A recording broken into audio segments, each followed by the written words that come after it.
የአማራ ፋኖ በጎጃም ግንባር የተቀናጀ የጸረ ማጥቃት እርምጃ ወሰደ። የብልጽግና ጦር ከፍተኛ ወታደራዊ ኪሳራ ሲገጥመው ንጹሃንን ለጋሻነት ተጠቀመ።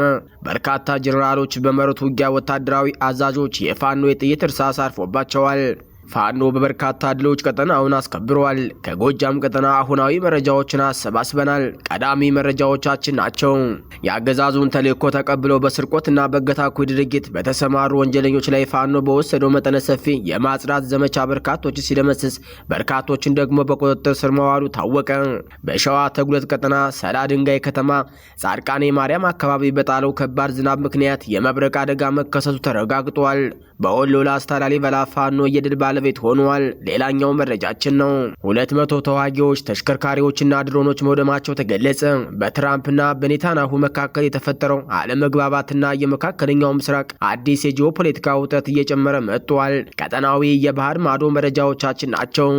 ሰላምና ጤና ይስጥልን የተከበራችሁ አድማጭ ተመልካቾቻችን፣ አክብሮታዊ ምስጋናችን በያላችሁበት ይድረሳችሁ እያልን ሐምሌ 11 2018 የረፋድ ዜና ሰዓታችንን ጠብቀን ተገናኝተናል። በቆይታችን አጫጭር ዝርዝርና አሁናዊ ዜናዎችን ይዘን ቀርበናል። ቻናሉን ሰብስክራይብ፣ ላይክ፣ ሼር በማድረግ ቤተሰብ ሁኑ። ወደ ዝርዝር ዘገባዎቹ አለፍን።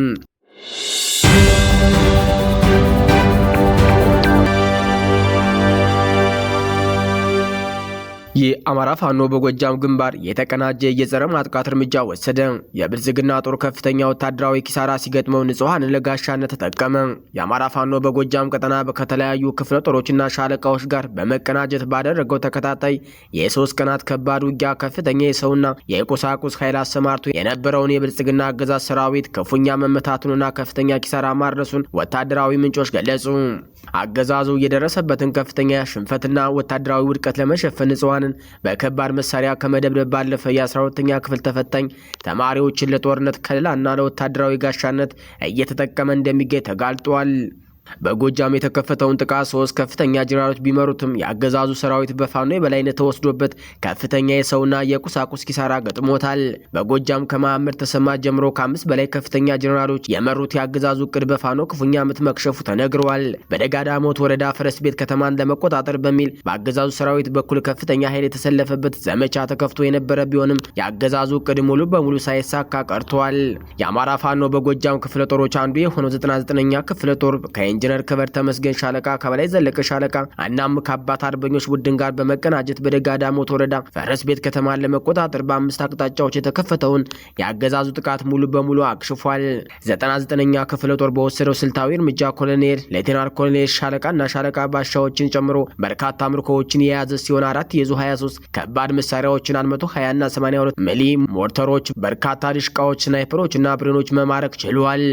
በማቻከል ወረዳ በተደረገው ውጊያ ከ11 በላይ የተለያየ አይነት የጦር መሳሪያና በርካታ ተተኳሾች ሲማረኩ በጠላት ኃይል ላይ በርካታ ሙትና ቁስለኛ ተመዝግቧል። በደጋዳሞት ቋሪት ገነት፣ አቦ ብር፣ አዳማና ቢቡኝ ወደ አካባቢው ለመግባት ከ4 በላይ ክፍለ ጦሮችን አሰማርቶ የነበረውን የአገዛዙ ኃይል ፋኖ ባለበት በመክታት ብትንትኑን አውጥቶታል። በዚሁ ግንባር የገረመው ወንዳወቅ ብርጌድ የሰነዘረው የኋላ ደፈጣ ጥቃት የአንድ የዘመቻ መሪን ጨምሮ አጃቢዎችን የደመሰሰ ሲሆን 2 የብሬን ተኳሾችን ማርኳል። በደንበጫ ወረዳ ባንጀኔና በገሌላ አቅጣጫዎች የአገዛዙ ሰራዊት ከፍተኛ ሰብአዊ ኪሳራ አስተናግዷል። በአካባቢው ለ3 ቀናት ከሐምሌ 8 እስከ ሐምሌ 10 2018 ዓ.ም በቆየው ከባድ ውጊያ የኢንጂነር ክበር ተመስገን ሻለቃ በወሰደችው ጠንካራ መከላከልና ማጥቃት የዓይን እማኞች እንደገለጹ ጠላት በገሌላ በኩል ብቻ 3 ሙሉ መኪና ሙት ለመጫን ተገዷል። በእነዚህ ግንባሮች የብልጽግና ቡድን ከፍተኛ መጠን ያለው ከባድ መሳሪያ የተጠቀመ ቢሆንም የፋኖን ክንድ መቋቋም አልቻለም። በአውደ ውጊያ ጠላት የተጠቀመባቸው መሳሪያዎች በደንበጫ 2 ብረት ለበስ 1 መድፍ 1 ቢኤም እና 5 ዲሽቃዎች በማቻከል 1 ብረት ለበስ 1 መድፍ 1 ቢኤም እና 5 ዲሽቃዎች በደጋዳሞት 2 ብረት ለበስ 1 መድፍ 1 ቢኤም እና 11 ዲሽቃዎች ከተትረፈረፈ ብሬንና ስናይፐር ጋር አሰባጥሮ ይዞ ገብቶም ነበር። ሐምሌ 9 2018 ዓ.ም ከምሽቱ 3 ሰዓት ላይ 64ኛ ክፍለ ጦር በሸበል በረንታ ወረዳ የድዋ ከተማ ልዩ ስሙ ገብሬ ማህበር በተባለ ቦታ ምሽግ ላይ በነበሩ የሚሊሻ አባላት ላይ ድንገተኛ የሰርጎ ገብ ጥቃት ፈጽሟል። በጥቃቱ 4 የሚሊሻ አባላት ላይ ከባድ ጉዳት የደረሰ ሲሆን ተጎጂዎቹ በቢቸና ደጀንና ደብረ ማርቆስ ሪፈራ ሆስፒታል ገብተው በሞት አፋፍ ላይ እንደሚገኙ ተረጋግጧል። የፋኖን ወታደራዊ የበላይነት መቋቋም ያቃተው የአገዛዙ ጦር ዓለም አቀፍ የጦር ህጎችን እና የጄኔቫ ኮንቬንሽንን ሙሉ በሙሉ በጣሰ መልኩ በንጹሃን ዜጎች ላይ ዘግናኝ ግፎችን ፈጽሟል። በደጋ ዳሞት ወረዳ ሐሙስ ገበያ ታዳይ ከተማ ላይ አገዛዙ ከነጭ ውሃ ሆኖ በፈሪነት በወረወረው የቢኤም ከባድ መሳሪያ ድብደባ አንድ የመኖሪያ ቤት ላይ አርፎ የአምስት ንጹሃን ቤተሰብ አባላት ህይወት በአሰቃቂ ሁኔታ አልፏል። ሟቾች እጅግ ሽፈራው ከ4 ዓመት ወንድ ህፃንና ከ1 ዓመት ከ6 ወር ሴት ህፃን ልጆቿ ጋር፣ እናትነሽ አየነው ከ1 ዓመት ከ6 ወር ህፃን ልጆቿ ጋር። በተጨማሪም በዚሁ መኖሪያ ቤት ውስጥ የነበሩ 7 በጎች የተገደሉ ሲሆን ቤቱና ንብረቱ ሙሉ በሙሉ ወድሟል። ወፍጮ ቤት በመስራት የሚተዳደረው የአቶ ገበያው ጌቴ ባለቤትና ልጅ ባልሽ ቤት ውስጥ አልተገኘም በሚል በግፍ በጥይት ተደብድበዋል። በማቻከል ወረዳ ደጋሰኝን የሁለት ንጹሃን በአደባባይ ተረሽነዋል። በጄኔራል ሶፊያ መሐመድ የሚመራው የአገዛዙ ጦር የ12ኛ ክፍል ብሔራዊ ፈተናቸውን አጠናቀው ከደንበጫ ወደ ፈረስ ቤት በመመለስ የነበሩ ተማሪዎችን አፍኖ በመያዝ ከፊት ከመሃልና ከኋላ በማሰለፍ ፋኖ በተማሪዎች ላይ ተኩስን በሚል ስሌት ለሰራዊቱ መከላከያ ጋሻ አድርጓቸዋል። እኛን ልቀቁን፣ በራሳችን ያለ እጀባ ወደ ቤታችን እንሄዳለን በማለት በጽናት የጠየቁ 2 ተማሪዎች በአገዛዙ ሰራዊት በአሰቃቂ ሁኔታ ተረሽነዋል። ይህ ተማሪዎችንና ህጻናትን ለጦርነት ከለላ የማድረግ ድርጊት የአገዛዙ ስትራቴጂካዊና ሞራላዊ ኪሳራ በግልጽ ያሳየ ሲሆን ድርጊቱ የጦር ወንጀለኝነት የሚያስጠይቅ መሆኑ ተገልጿል። የአማራ ፋኖ ኃይሎች በአሁኑ ወቅት ጠላትን መግቢያና መውጫ በማሳጣት መላው ህዝብ በተቀናጀ መልኩ ክትትልና መክት እንዲያደርግ ጥሪ አቅርበዋል። ይህ በእንዲህ እንዳለ በላስታ ወረዳ ልዩ ስማቸው ጸጋዬ ተራራ፣ ደጎሮ ማርያም ተራራና ገብርኤል ተራራ በሚባሉ አካባቢዎች የጦር መሳሪያና ስንቅሬሽን ለማሳለፍ በተንቀሳቀሰው የመንግስት መከላከያ ሰራዊት ላይ የተቀናጀ ጥቃት መፈጸሙ ተገልጿል። የአማራ ፋኖ ብሔራዊ ንቅናቄ ወሎ ቤት አማራ ምኒልክ ስር የሚገኙ 303ኛ ሳምኖ ኮር 19ኛ እሸት ክፍለ ጦር 16ኛ ነብሮ ኮማንዶ ብርጌድ እንዲሁም 21ኛ ተከዜ ክፍለ ጦር 2ኛ ሻለቃ በጥቃቱ ላይ ተሳትፈዋል። ሐምሌ 10 ቀን 2018 ዓ.ም ከረፋዱ 4 ሰዓት ጀምሮ እስከ ቀኑ 9 ሰዓት ተኩል ድረስ ለሰዓታት የዘለቀ ከባድ ውጊያ ተካሂዷል። ከፋኖ ወገን በወጣው መረጃ መሰረት 16 ያገዛዙ ወታደሮች የተደመሰሱ ሲሆን ከ20 በላይ የሚሆኑት ደግሞ ቆስለው ወደ መጡበት እንዲመለሱ ተደርጓል። በተጨማሪም በዚሁ ቀጠና በሚገኝ ያገዛዙ ወታደራዊ ካምፕ ላይ ድንገተኛ ጥቃት መፈጸሙና በጥቃቱም የወታደራዊ መሐንዲሶችና አዛዦች ጨምሮን በርካታ ኃይሉ መደምሰሱ ተጠቅሷል።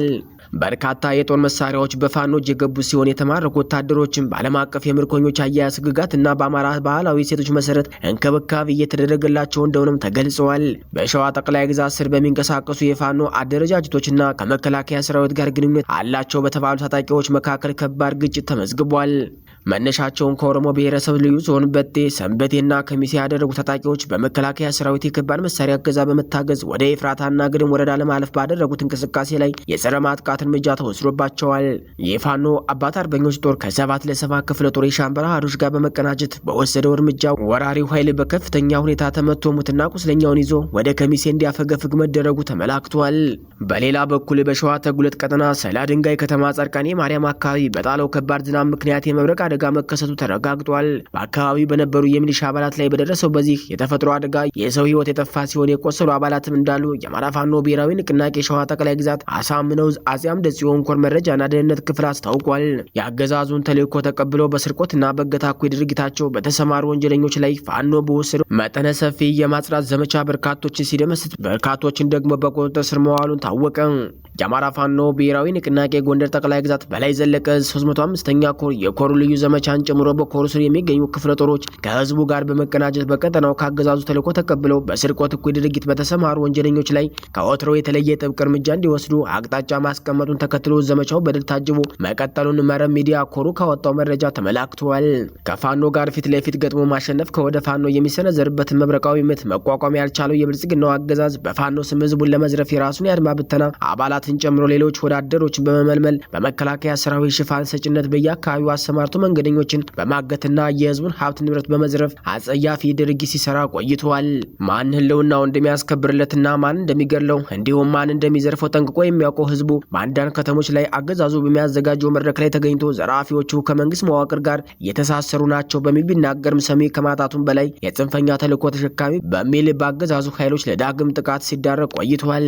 በዚህም በበላይ 305 305ኛ ኮር የኮሩ ልዩ ዘመቻን ጨምሮ በኮሩ ስር የሚገኙ ክፍለ ጦሮች ከህዝቡ ጋር በመቀናጀት በቀጠናው ካገዛዙ ተልዕኮ ተቀብለው በስርቆት እኩይ ድርጊት ላይ በተሰማሩ ወንጀለኞች ላይ ከወትሮው የተለየ ጥብቅ እርምጃ እንዲወስዱ አቅጣጫ ማስቀመጡን መረብ ሚዲያ ኮሩ በህዝብ ግንኙነቱ ክፍል በኩል ካወጣው መረጃ ተመላክቷል። ከወልቃይት ጠገዴ ጀምሮ በአርማጭሆ ከአዳኝ አገር ጫቆ እስከ መተማ በተለይም በጠረፉ አካባቢ ተጠናክሮ በቀጠለው የማዝራት ዘመቻ በርካታ ቁጥር ያላቸው የአገዛዙ ወንበዴዎች እርምጃ የተወሰደባቸው ሲሆን በርካቶች እጅ ከፍንጅ በቁጥጥር ስር ውለው ምርመራ እየተካሄደባቸው ይገኛል። እጅ ከፍንጅ በቁጥጥር ስር ውለው ምርመራ እየተካሄደባቸው ከሚገኝ ዘራፊዎች የተገኘው መረጃ የሚያመላክተው እገታና ዝርፊያው እንዲፈጸም ትዕዛዝ የሚሰጡት የፌዴራል መረጃና ደህንነት ክፍልና የዞንና ከወረዳ ፖለቲካ አመራሮች እንዲሁም የመከላከያ ሰራዊት አዛዦች ናቸው። በ305ኛ ኮር በስሩ ከሚገኙ ክፍለ ጦሮች የተወጣጡ አህዶችን አስተሳስሮ ከማህበረሰቡ ጋር በማቀናጀት ጸረ አማራው የብልጽግና ቡድን ባሰማራቸው ዘራፊና አጋቾች ወንበዴዎች ላይ የሚወሰደው እርምጃ በድል ታጅቦ ተጠናክሮ መቀጠሉን መረብ ሚዲያ ኮሩ በህዝብ ግንኙነቱ ክፍሉ በኩል ካወጣው መረጃ ተመልክቷል።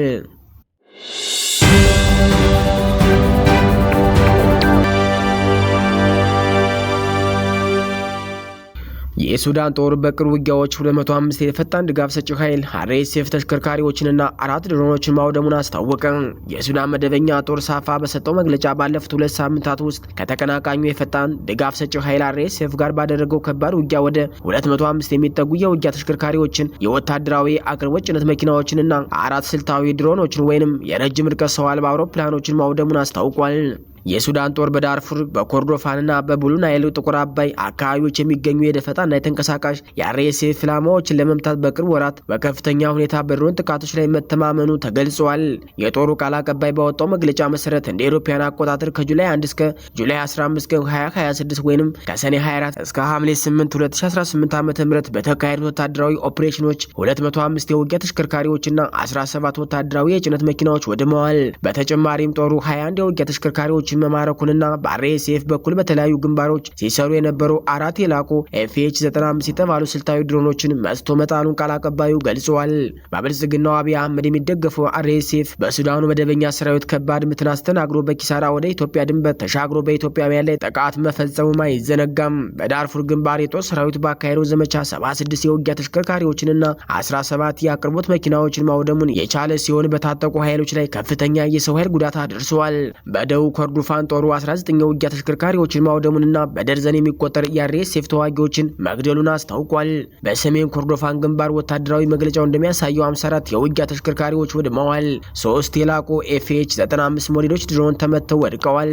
እንዲሁም በርካታ ተቃዋሚ ተዋጊዎች ተገድለዋል። በዋይት ናይል ነጭ አባይ ቀጠና በተመሳሳይ ሌላ አንድ የዚሁ ሞዴል FH-95 ድሮንን መጥቶ መጣሉን ቃል አቀባዩ አክለው ገልጸዋል። በብሉ ናይል ጥቁር አባይ ክልል የሱዳን ጦር ከፍተኛ ውጊያ ካደረገ በኋላ የኩርሙክ ከተማንና አካባቢውን ሙሉ በሙሉ መልሶ መቆጣጠሩን አስታውቋል። በዚህ አካባቢ ብቻ 56 የውጊያ ተሽከርካሪዎች ሲወድሙ 21 ተሽከርካሪዎች ተማርከዋል። እንዲሁም በርካታ የጦር መሳሪያዎች፣ ጥይቶችና የኮሙኒኬሽን መገናኛ ማደናቀፊያ መሳሪያዎች ተወርሰዋል። የወታደራዊ ክፍል መግለጫ በሀገሪቱ ላይ ሰላምና መረጋጋት ሙሉ በሙሉ እስኪመለስ በሁሉም ግንባሮች ኦፕሬሽኑ እንደሚቀጥል አረጋግጧል።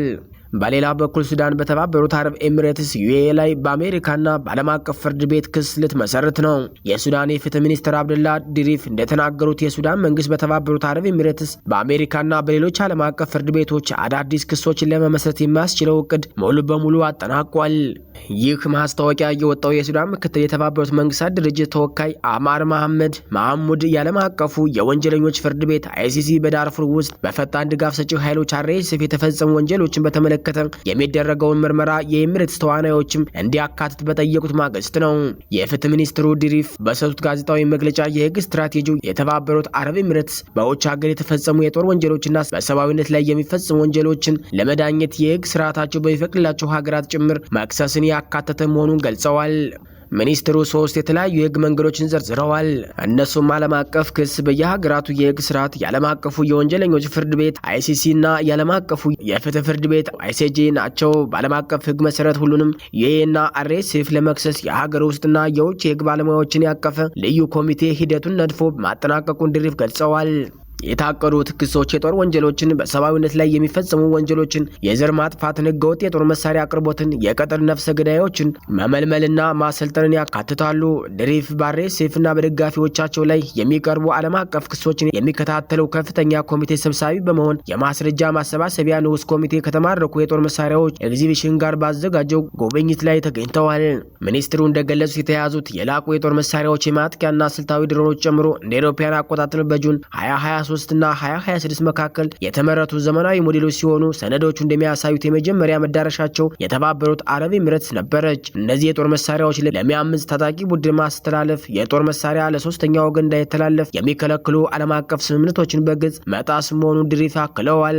ሱዳን ኤሚሬትስ ለአርኤስኤፍ የጦር መሳሪያ በማቅረብና ቅጥረኛ ወታደሮችን በመመልመል ረገድ እጇ እንዳለበት በተደጋጋሚ ማስረጃዎችን ብታቀርብም አቡዳቢ ግን የቀረበባትን ክስ ማስተባበሏን ቀጥላለች።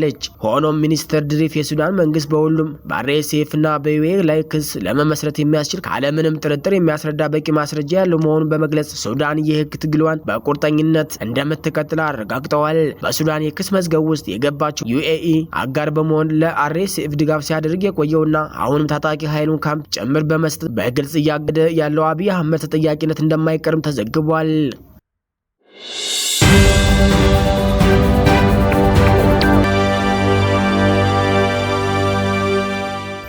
በትራምፕና በኔታንያሁ መካከል የተፈጠረው አለመግባባትና የመካከለኛው ምስራቅ አዲስ የጂኦፖለቲካ ውጥረት እየጨመረ መጥቷል። በአሜሪካው ፕሬዝዳንት ዶናልድ ትራምፕና በእስራኤሉ ጠቅላይ ሚኒስትር ቤንያሚን ኔታንያሁ መካከል የተፈጠረው ይፋዊ አለመግባባት ቀጠናውን ወደ አዲስ የፖለቲካና የወታደራዊ ሽኩቻ ምዕራፍ አሸጋግሮታል።